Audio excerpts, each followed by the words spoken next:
I still think about him sometimes, even though I know I shouldn't.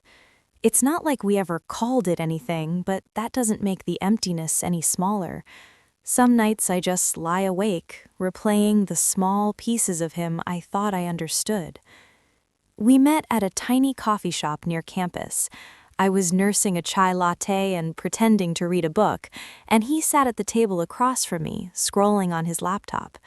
Our chairs were almost touching, and at some point he asked if I could grab the sugar for him because the container was just out of reach. That was it. That was our start. After that, we'd run into each other almost every day. He had this habit of showing up wherever I was, not in a creepy way, just consistently. Sometimes we'd sit in silence while he worked on something on his laptop and I doodled in my notebook. Other times we'd talk about stupid stuff, like how bad the campus Wi-Fi was or what we were eating for lunch. Nothing monumental, but it felt comfortable, and it felt like it was ours. I remember our late walks after class, just meandering down empty streets, sharing bits of our day. I remember lending him my headphones so he could hear that one song I liked, and him telling me he'd never heard it before, but liked it. I liked that he asked questions, the ones that actually made you pause and think. I liked that I felt noticed. Then one evening, I noticed he started getting quieter. Not in a dramatic way, he'd just respond slower, keep his eyes on his phone more. I tried to brush it off, told myself he was just busy, stressed with work, but the small shifts kept adding up. He stopped coming by the coffee shop as often, and our late walks became once a week, then less. He didn't text first anymore. When I did reach out, his replies were polite but distant.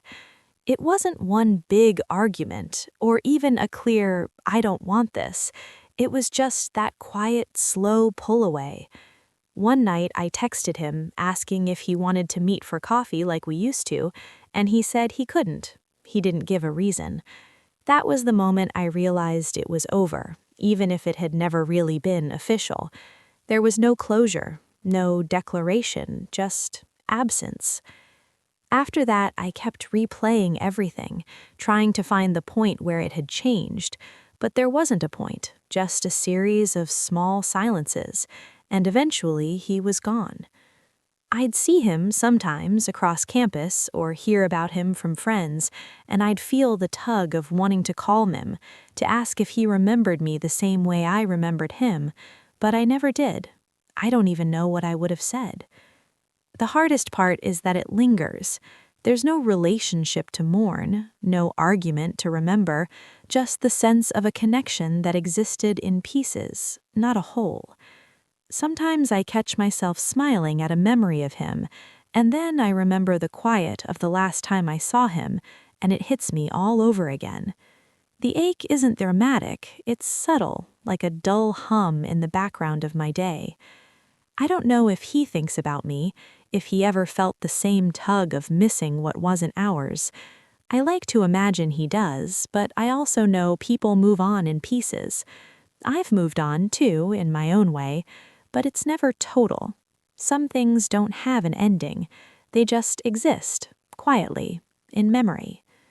I suppose I'll keep carrying him that way, like a book I never finished or a song that got cut off mid-play. It's strange wanting something you never had completely, but maybe that's exactly why it still hurts.